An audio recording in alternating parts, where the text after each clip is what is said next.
जय हिंद बच्चों and good afternoon. मैं दीपक पांडे आप सभी डिफेंस व्यूअर्स का त्रिशूल डिफेंस एकेडमी के ऑनलाइन प्लेटफॉर्म पे स्वागत एवं वेलकम करता हूं। जैसे कि डिफेंस एस्पिरेंट आज हम लोग जो है एक बहुत ही इम्पोर्टेंट टॉपिक्स जो न्यूज़ में है, चर्चा में है और आज उसका इनॉग्रेशन भी हो रहा है। तो न्यू पार्लियामेंट के बारे में हम लोग क्या करेंगे, डिस्कस करेंगे। न्यू पार्लियामेंट जो नई संसद भवन बनके तैयार हुई है, जिसका इनॉग्रेशन प्रधानमंत्री नरेंद्र मोदी जी के द्वारा किया जा रहा है, उसके बारे में हम लोग डिस्कस करेंगे। आज के डिस्कशन का जो सब्जेक्ट होगा, सब्जेक्ट यही है कि न्यू पार्लियामेंट बनाने की ज़रूरत क्यों पड़ी, न्यू पार्लियामेंट को बनाने का लागत कॉस्टिंग क्या आया, कौन से पैटर्न पे इसको बनाया जा रहा है और नई पार्लियामेंट पुरानी पार्लियामेंट की तुलना में अलग कैसे है, कितने नए मेंबर्स और इंक्लूड किए जाने का स्पेस बढ़ाया गया और इसका आकार कैसा है। इन सारे मुद्दों के बारे में हम लोग क्या करेंगे, बात करेंगे। अगर आप न्यूज़ पढ़ रहे होंगे तो आप देख रहे होंगे कि न्यूज़ में ये भी दिखाया जा रहा है कि न्यू पार्लियामेंट या नई संसद के उद्घाटन या इनॉग्रेशन को लेकर भी जो है पॉलिटिकल पार्टी या राजनीतिक पार्टियों के बीच जो है विवाद है, डिस्प्यूट बना हुआ है। आज के लेक्चर्स में, आज के डिस्कशन में हम वो सारे पॉइंट पे डिस्कस करेंगे। ठीक है बच्चों, तो चलिए लेट नहीं करते हैं, टॉपिक पे हम लोग आते हैं कि कौन कौन से मुद्दों पर आज हम लोग बात करेंगे। ये पहला पेज जो आपके सामने दिख रहा है, इसमें जो है कुछ पॉइंटर लिखे गए हैं। इस पॉइंटर पे हम लोग आगे बात करेंगे। आप समझ सकते हैं कि इसके आधार पर, इस पेज के आधार पे आप समझ सकते हैं कि आगे का जो वीडियो होगा कौन से मुद्दों पर डिस्कस होगा। पहला, क्या है नए संसद भवन की खासियत। सबसे पहले हम लोग ये देखेंगे कि जो नया संसद भवन पार्लियामेंट बनाया गया है, न्यू पार्लियामेंट, उसकी खासियत क्या है, उसके फीचर्स क्या है, विशेषताएं क्या हैं, उसके बारे में देखेंगे। उसके अलावा कितने बजे होगा उद्घाटन, इनॉग्रेशन का टाइमिंग क्या होगा, उसके बारे में हम लोग देखेंगे। उसके अलावा किसको भेजा गया निमंत्रण, किसको किसको निमंत्रण भेजा गया, आमंत्रित किया गया है इस न्यू पार्लियामेंट इनॉग्रेशन के लिए या उद्घाटन के लिए। उसके अलावा नेक्स्ट पॉइंट होगा, पुरानी संसद से नई संसद कैसे अलग है, क्या डिफरेंस है उसमें, क्या अलग फीचर्स हैं, क्या अलग विशेषताएं हैं, उसके बारे में। इनसे संबंधित सारे मुद्दों पर आज के वीडियो में हम लोग क्या करेंगे, डिस्कस करेंगे। आज के सेशन में इन सारे प्रश्नों का जवाब हम लोग उत्तर क्या करेंगे, खोजेंगे और इससे संबंधित सारे मुद्दों को डिस्कस करेंगे। चलिए हम लोग चलते हैं। सबसे पहले बात करेंगे क्या है नए संसद भवन की खासियत। सबसे पहले हम लोग इंट्रोडक्शन दे देते हैं। इंट्रोडक्शन में अगर आप आएंगे तो प्रधानमंत्री नरेंद्र मोदी, पीएम मोदी रविवार 28 मई को देश को नया संसद भवन समर्पित करेंगे। देश को नया संसद भवन समर्पित करेंगे कब, 28 मई को, दिन रविवार। उद्घाटन समारोह की शुरुआत सुबह हवन और पूजा के साथ होगी और पीएम मोदी के संबोधन के साथ कार्यक्रम समाप्त होगा। आपको बताते हैं कि उद्घाटन समारोह का पूरा शेड्यूल क्या है, साथ ही आपको नए और पुराने भवन में अंतर और उसके अलावा किस किस को निमंत्रण भेजा गया है समेत सभी जानकारी हम लोग क्या करेंगे, इस पे डिस्कस करेंगे। चलिए भाई नेक्स्ट स्लाइड में चलते हैं। सुबह 7:30 बजे से समारोह की शुरुआत हवन के साथ होगी। सुबह 7:30 बजे से समारोह की शुरुआत हवन के साथ होगी। इसके लिए गांधी प्रतिमा के पास पंडाल लगाया जाएगा। इस पूजा में प्रधानमंत्री मोदी और लोकसभा अध्यक्ष ओम बिरला समेत कई मंत्री मौजूद रहेंगे। इसके बाद सुबह 8:30 से 9 बजे के बीच में तमिलनाडु से संबंध रखने वाले और चांदी से निर्मित एवं सोने की परत वाले ऐतिहासिक सेंगोल को लोकसभा अध्यक्ष के आसन के पास स्थापित किया जाएगा।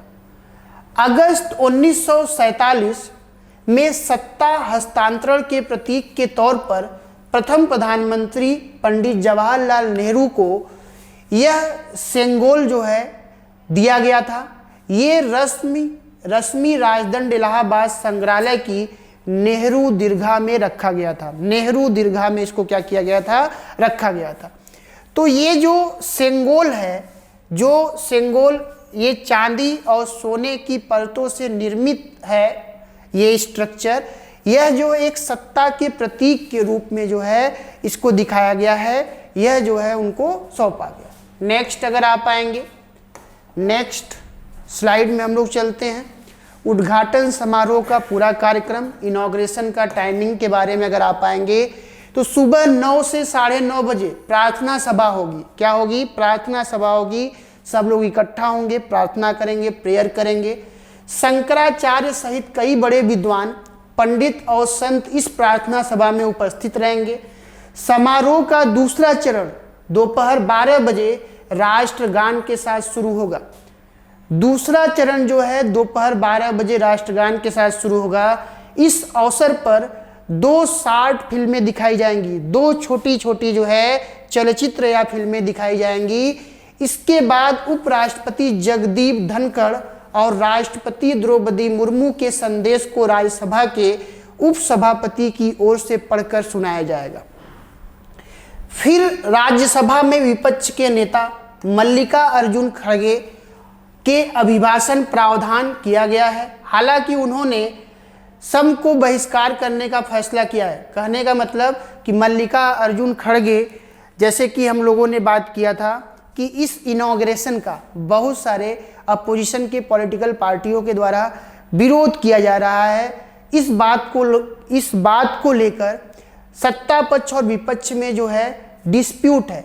पॉलिटिकल पार्टियां जो अपोजिशन की हैं उनका मानना ये है कि अगर सत्ता पक्ष हमारी बातों को नहीं सुनता है तो हम इस उद्घाटन समारोह में पार्टिसिपेट नहीं करेंगे। मुद्दा क्या है? विवाद का मुद्दा क्या है? विवाद का मुद्दा ये है कि जो विपक्ष के लोग हैं, जो विपक्ष पार्टी के नेता हैं, उनका मानना ये है चूंकि कंट्री का हेड राष्ट्राध्यक्ष प्रेसिडेंट होता है, राष्ट्रपति होता है, तो अगर न्यू पार्लियामेंट का इनॉग्रेशन करना है तो यह अधिकार राष्ट्रपति के पास होना चाहिए, प्रेसिडेंट के पास होना चाहिए, न कि प्रधानमंत्री के पास होना चाहिए। यही मुद्दा है। इसी मुद्दे को लेके रूलिंग पार्टी और अपोजिशन पार्टी के बीच क्या है? विवाद है। अब देखिए, अब चूंकि मल्लिका अर्जुन खड़गे का जो है अभिभाषण का प्रावधान किया गया है, लेकिन वो अपोज के अंतर्गत है, इस विवाद में शामिल है, तो आगे का शेड्यूल क्या होगा ये उसी दिन क्या होगा जानकारी मिलेगा। नेक्स्ट अगर आप आएंगे, नेक्स्ट स्लाइड में हम लोग चलते हैं। इसी दिन 28 मई को जब इसका उद्घाटन किया जाएगा तो उसी दिन आप देखेंगे इस मौके पर 75 रुपए का, इस मौके पर 75 रुपीज 75 रुपए का एक स्मारक सिक्का और मोहर भी जारी किया जाएगा।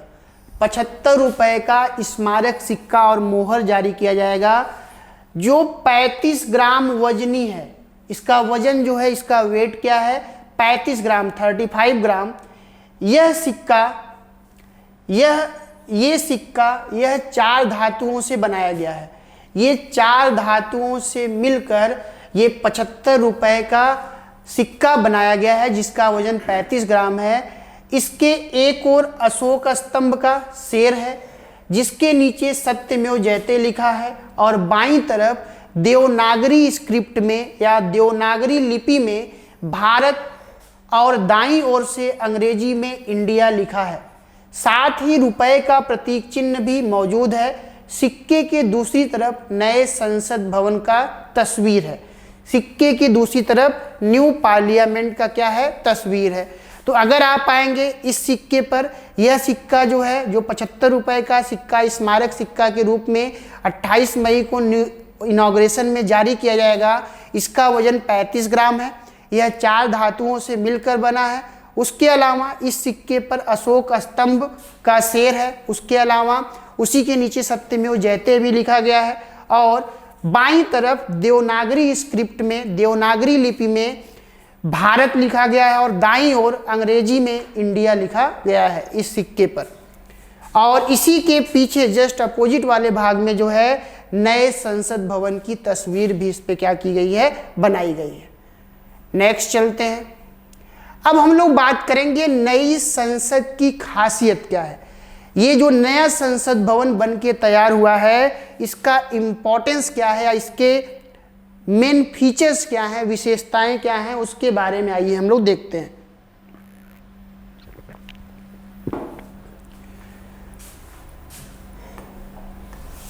नए संसद भवन की आधारशिला पीएम मोदी ने 10 दिसंबर 2020 को रखी थी। नए भवन को गुजरात की कंपनी HCP की ओर से डिजाइन किया है। आप ध्यान रखिएगा, आपके करंट अफेयर्स में क्वेश्चन पूछा जा सकता है कि जो नया पार्लियामेंट बना, उस नए पार्लियामेंट का डिजाइन कौन सी कंपनी के द्वारा डिजाइन किया गया है, तो कंपनी का नाम है HCP की ओर से डिजाइन किया है। इसमें लोकसभा कक्ष में 888 सदस्य, कितने सदस्य, 888 सदस्य। कहने का मतलब कि अगर अभी वर्तमान में पार्लियामेंट में देखेंगे तो पार्लियामेंट में लोकसभा में मैक्सिमम 552 मेंबर्स के बैठने का कैपेसिटी है। लेकिन नए पार्लियामेंट में अगर आप देखेंगे तो ये कैपेसिटी कितना बढ़ा दी गई है, 888 मेंबर्स, 888 सदस्य। कहने का मतलब कि फ्यूचर में जो अभी 545 लोकसभा सदस्य हैं और अधिकतम 2026 तक 552 हो सकता है, तो 2026 के बाद लोकसभा सदस्यों की संख्या और क्या हो सकती है, बढ़ सकती है, क्योंकि नए संसद भवन में लोकसभा में सदस्यों के बैठने का कैपेसिटी कितना कर दिया गया है, 888। उसके अलावा राज्यसभा कक्ष में इन सदस्यों की बैठने की संख्या 384 कर दी गई, 384। अगर आप प्रेजेंट में राज्यसभा में अगर आप आएंगे तो 245 मेंबर्स हैं, उसको मैक्सिमम जो है कितना किया जा सकता है, 250। लेकिन अभी कितना कर दिया गया है नए पार्लियामेंट में, इसका कैपेसिटी 384 मेंबर्स के बैठने का कैपेसिटी कर दिया गया है। उसके अलावा संयुक्त सत्र के लिए लोकसभा हाल में 1272 सदस्य बैठ सकते हैं। इस प्रकार जब किसी ऑर्डिनरी बिल के संदर्भ में, जब किसी जो है सामान्य विधेयक के संदर्भ में किसी भी प्रकार का लोकसभा और राज्यसभा के बीच जो है डिस्प्यूट होता है, विवाद होता है लोकसभा राज्यसभा के बीच, तो वैसे केस में, वैसे संदर्भ में प्रेसिडेंट ऑफ इंडिया, राष्ट्रपति जो है लोकसभा राज्यसभा के दोनों सदस्यों को एक साथ एक हाल में बुलाता है और वहीं पे उनको बैठाता है, जिसकी अध्यक्षता जो है लोकसभा का स्पीकर करता है। तो इस समय इस प्रकार संयुक्त सत्र के लिए 1272 सदस्य बैठ सकते हैं लोकसभा और राज्यसभा के मिलाकर। टाटा प्रोजेक्ट लिमिटेड की ओर से निर्मित नए भवन में एक भव्य संविधान हॉल, संसद सदस्यों के लिए एक लाउंज, एक library, cafe, dining area, committee meeting कमरे, बड़े पार्किंग एरिया के साथ साथ वीआईपी लाउंज की भी व्यवस्था की गई है। कुल मिला के आप ये समझिए कि नया पार्लियामेंट जो है किसी जन्नत से कम नहीं है। अब चूंकि भाई माननीय लोग हैं, जनता इनको इलेक्ट करती है, इनको इतना अच्छा फैसिलिटी दिया गया है कि ये देश के विकास के लिए अच्छा कार्य करें, लोगों की सुरक्षा के लिए नियम कानून बेहतर बनाएं और देश को वैश्विक स्तर पर, इंटरनेशनल लेवल पे एक वैश्विक गुरु के रूप में भी स्थापित कर सके। चलिए भाई नेक्स्ट चलते हैं नई संसद की खासियत के बारे में। अगर आप आएंगे तो नए संसद भवन का जो खासियत है, इसका आकार कैसा है, त्रिभुजाकार है, ट्रायंगुलर है। इसका आकार कैसा है, ट्रायंगुलर है, त्रिभुजाकार। त्रिभुजाकार वाले 4 मंजिला संसद भवन का निर्मित क्षेत्र, इसका जो विस्तार है ये 64,500 वर्ग मीटर में है। 64,500 स्क्वायर मीटर में जो है नए संसद भवन का विस्तार है, जिसका आकार है त्रिभुजाकार, ट्रायंगुलर। भवन के 3 मुख्य द्वार हैं, 3 मुख्य द्वार हैं, इसको ध्यान में रखना है। एक है ज्ञान द्वार, दूसरा है शक्ति द्वार और तीसरा है कर्म द्वार। ज्ञान द्वार, शक्ति द्वार, कर्म द्वार, ये नए पार्लियामेंट के 3 द्वार हैं। इसमें वीआईपी सांसदों और आगंतुकों के लिए अलग अलग प्रवेश द्वार है। नया संसद भवन दिव्यांगों के अनुकूल होगा और मंत्रिपरिषद के इस्तेमाल के लिए करीब 92 कमरे होंगे। इसमें लगभग 92 या 100 के आसपास जो है कमरे हैं जो मंत्रिपरिषद इस्तेमाल इसका कर सकता है, काउंसिल ऑफ मिनिस्टर्स। नए संसद भवन के निर्माण में उपयोग की गई सामग्रियां देश के विभिन्न हिस्सों से क्या की गई है, लाई गई हैं। देश के अलग अलग हिस्सों से जो है सामग्रियां लाई गई हैं, उसका यूज जो है नए संसद भवन के निर्माण में किया गया है। उसके अलावा अगर आप आएंगे नई बिल्डिंग की लागत, ये जो नई पार्लियामेंट बन की तैयार हुई है, नया संसद भवन बना है, इसका लागत क्या है, इसका जो कॉस्टिंग है वो क्या है। अगर कॉस्टिंग के बारे में अगर आप आएंगे, टाटा प्रोजेक्ट लिमिटेड ने नए संसद भवन के निर्माण की बोली 861.90 करोड़ रुपए, 861.90 करोड़ रुपए इसकी बोली लगाई थी। किसने? टाटा प्रोजेक्ट लिमिटेड ने। हालांकि वर्ष 2020 में केंद्रीय मंत्री हरदीप सिंह पुरी ने संसद को सूचित किया था कि नए भवन के निर्माण की अनुमानित लागत 971 करोड़ रुपए है। तो उस समय केंद्रीय मंत्री हरदीप सिंह पुरी ने कहा कि संसद का जो एक अनुमानित लागत है, एक नए भवन का जो लागत आएगा वो कितना आएगा, 971 करोड़ रुपए। पिछले साल मीडिया रिपोर्ट में बताया गया कि नए संसद भवन की लागत बढ़कर 1200 करोड़ रुपए से अधिक हो गई है। तो देखिए, टाटा प्रोजेक्ट लिमिटेड ने इस भवन निर्माण की बोली 861.90 करोड़ रुपए लागत में जीती। उसके अलावा 2020 में हरदीप सिंह पुरी ने बताया कि संसद बनने का जो लागत होगा 971 करोड़, और हाल ही में मीडिया के एक रिपोर्ट के अनुसार ये बताया गया है कि इसका लागत या जो कॉस्टिंग है 1200 करोड़ रुपए से ज्यादा है। चलिए भाई नेक्स्ट पॉइंट पे चलते हैं। नया संसद भवन किसका प्रतीक है?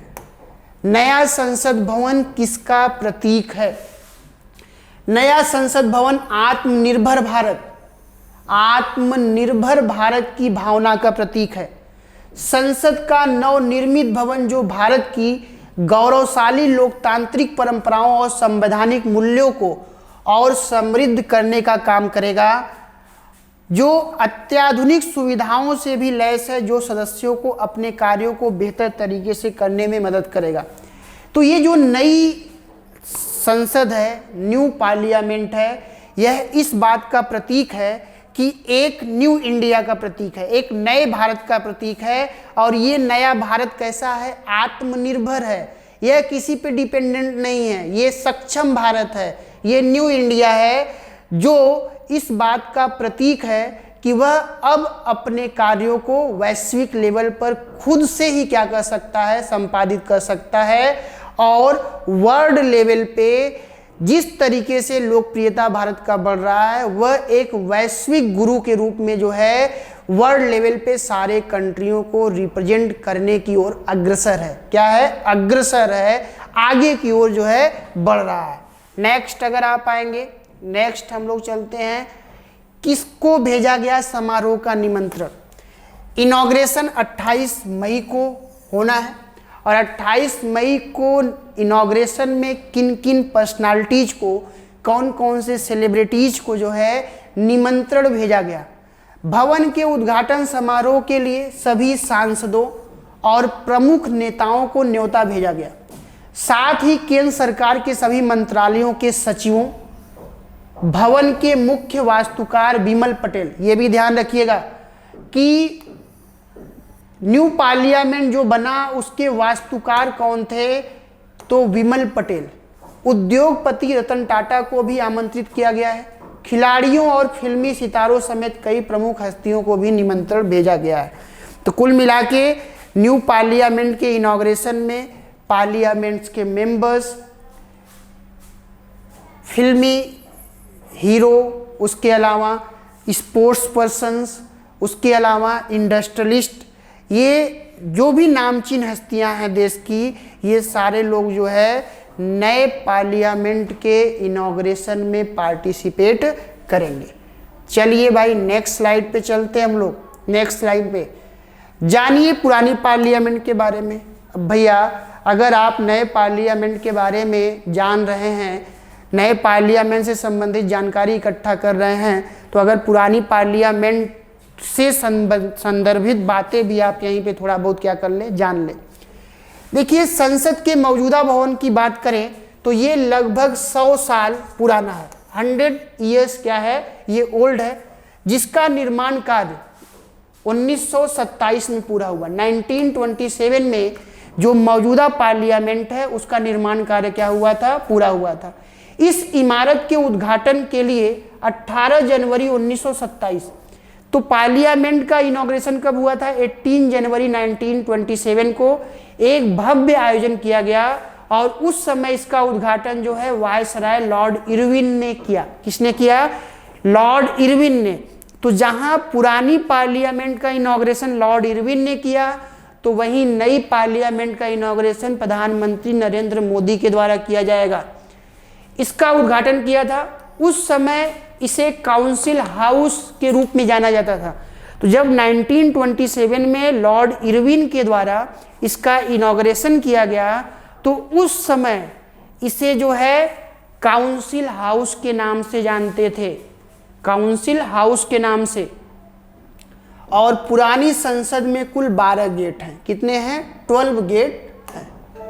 चलिए भाई पुरानी पार्लियामेंट के बाद हम लोग पढ़ेंगे क्यों पड़ी नए भवन की जरूरत। आखिर भाई जब पुराना पार्लियामेंट था तो नए संसद का जरूरत क्या था, नए पार्लियामेंट की क्या जरूरत थी? तो नए पार्लियामेंट की जरूरत के बारे में अगर आप आएंगे, सेंट्रल विस्टा की वेबसाइट पर दी गई जानकारी के अनुसार, एक वेबसाइट है सेंट्रल विस्टा, जिसकी वेबसाइट पर यह जानकारी दिया गया कि आखिर क्यों इसकी जरूरत पड़ी नए पार्लियामेंट की।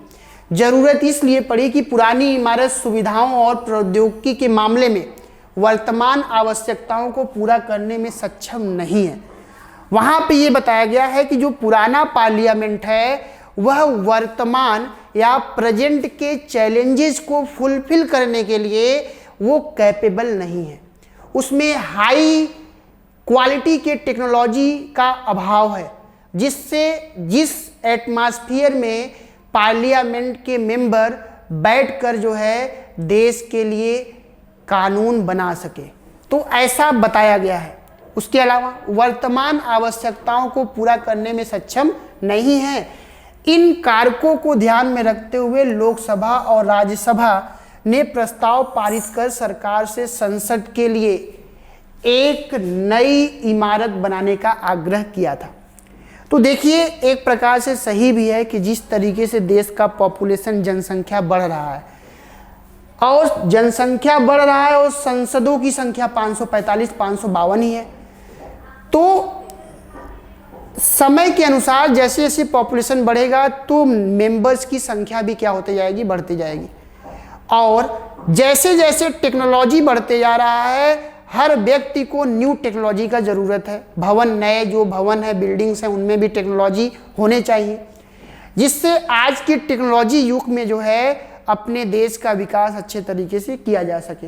तो फ्यूचर में जब पार्लियामेंट का संख्या बढ़ेगा तो उन संख्या बढ़ने के बाद भी जो है ये पुराने पार्लियामेंट में लोग एडजस्ट नहीं हो पाते, इसीलिए फ्यूचर में इसकी संख्या बढ़ेगी तो नए साइज का, नए आकार का, नए टेक्नोलॉजी का और न्यू इंडिया में, नए आत्मनिर्भर भारत में नए पार्लियामेंट का क्या किया गया है, निर्माण किया गया है। चलिए भाई नेक्स्ट चलते हैं। नई और पुरानी संसद में अंतर। Differences between new and old parliament. आइए देखते हैं भाई। संसद के पुराने भवन का निर्माण 6 साल में पूरा हुआ था। संसद जो पुराना पार्लियामेंट था वो 6 साल में बन के कंप्लीट हुआ था, जबकि नया पार्लियामेंट 3 साल से भी कम समय में बनकर तैयार कर लिया गया। तो पुराना पार्लियामेंट बनने में 6 साल लगा और नया पार्लियामेंट बनने में 3 साल से भी कम समय लगा। उसके अलावा पुराना पार्लियामेंट को बनाने में 83 लाख रुपए खर्च हुए थे। ओल्ड पार्लियामेंट 83 लाख रुपए में बनकर तैयार हुआ था, जबकि नए पार्लियामेंट को बनने में लगभग 1200 करोड़ रुपए से ज़्यादा की लागत लगी। पुरानी इमारत की शेप जो है गोलाकार है। जो पुराना पार्लियामेंट है उसका जो शेप है, उसका आकार कैसा है भाई? गोलाकार है, स्फेरिकल है, गोलाकार है। जबकि नई बिल्डिंग का शेप कैसा है? त्रिकोणी है, ट्रायंगुलर है। उसके अलावा नए भवन का क्षेत्रफल 64,500 स्क्वायर मीटर है, जबकि पुराना भवन जो है 566 मीटर डायमीटर में बना हुआ है, व्यास में बना हुआ है। पुराने भवन में लोकसभा में 550 मेंबर और राज्यसभा में 250 सदस्य बैठ सकते हैं, जबकि नई संसद में लोकसभा में 888 मेंबर और राज्यसभा में 384 सदस्य क्या कर सकते हैं? बैठ सकते हैं, या इतने सदस्यों के बैठने की क्या है? क्षमता है, कैपेबिलिटी है। चलिए भाई, नई और पुरानी संसद में अंतर हम लोगों ने देखा। अब सबसे बड़ा विवाद ये है कि भाई उद्घाटन समारोह को लेकर क्यों विवाद है, छिड़ा विवाद, क्यों रूलिंग पार्टी और अपोजिशन पार्टी के बीच डिस्प्यूट है। देखिए, अगर भारत का सबसे बड़ा अपोजिशन पार्टी अगर आप देखेंगे तो कांग्रेस को हम लोग मान सकते हैं। कांग्रेस समेत कई विपक्षी दलों ने नई संसद के उद्घाटन समारोह के बहिष्कार की घोषणा की।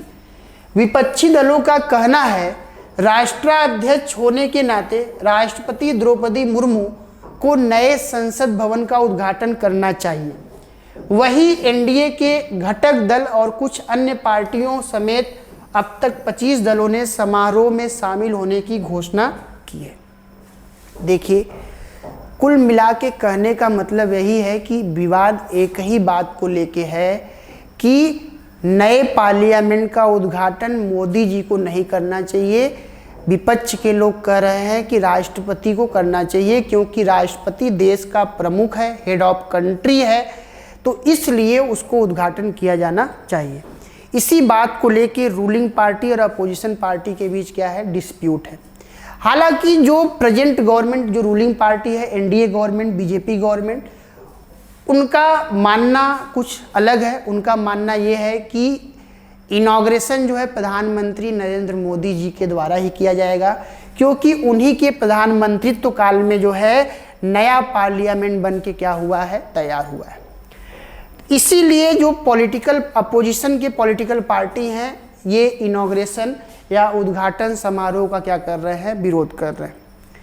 वैसे मेरा इस पॉइंट पे मेरा अपना जो व्यू है कि ये बहुत बड़ा मुद्दा नहीं है कि नए पार्लियामेंट का इनॉग्रेशन प्रधानमंत्री जी कर रहे हैं या प्रेसिडेंट कर रहे हैं। अपोजिशन पार्टी के पास भी और भी बहुत सारे मुद्दे हैं, गरीबी, बेरोजगारी, अनएम्प्लॉयमेंट, महंगाई। ये सारे मुद्दों पर जो है अपोजिशन के लोग इकट्ठा नहीं होते। एक अननेसेसरी मुद्दा जिसको लेके अपोजिशन के लोग क्या हुए हैं? इकट्ठा हुए हैं। तो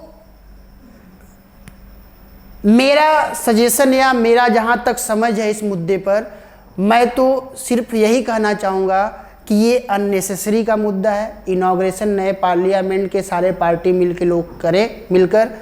बाकी इन मुद्दों के अलावा जो देश के और मुद्दे हैं, उन सारे मुद्दों पर अपोजिशन को एक होना चाहिए। उन सारे मुद्दों पर अपोजिशन को उठाना चाहिए, डिस्कस करना चाहिए, डिबेट करना चाहिए, जिससे अधिक से अधिक लोग उससे लाभान्वित हो सके। तो आज के लेक्चर्स में, आज के क्लास में हम लोगों ने जो है नए पार्लियामेंट और पुराने पार्लियामेंट के बारे में जो है डिस्कस किया। नए पार्लियामेंट की ज़रूरत क्यों पड़ी, नए पार्लियामेंट का क्या इम्पोर्टेंस है, फ्यूचर में लोकसभा राज्यसभा के सदस्यों की संख्या बढ़ेगी तो नए सदस्यों के बैठने की क्षमता या कैपेसिटी में भी जो है क्या होना चाहिए, वृद्धि होना चाहिए। ये सारे मुद्दों पर हम लोगों ने क्या किया, डिस्कस किया। आज की क्लास में हम लोगों का इतना ही। बच्चों, आशा करते हैं कि नए पार्लियामेंट से संबंधित, पुराने पार्लियामेंट से संबंधित जो भी इन्फॉर्मेशन मैंने आज के लेक्चर में दिया है आप उससे ज़रूर ही लाभान्वित होंगे और आप इसको पॉलिटिकल एस्पेक्ट में स्टडी न करें बल्कि इस बात को ध्यान में रखते हुए इस वीडियो को देखें कि ये आपके एग्जाम पर्पस के लिए इम्पोर्टेंट हो सकता है और आपका जानकारी भी क्या हो सकता है, बढ़ सकता है। तो आप सभी डिफेंस एस्पिरेंट को थैंक यू एंड जय हिंद। जहां बनते हैं देश के गौरव, इंडिया का एकमात्र ऐसा कोचिंग इंस्टीट्यूट जहां कैडेट्स को ट्रेन किया जाता है आने वाले डिफेंस एग्जाम के अनुसार। अगर आपका भी सपना है भारतीय सेना में शामिल होकर देश की सेवा करने का, तो आज ही ज्वाइन करें त्रिशूल डिफेंस एकेडमी।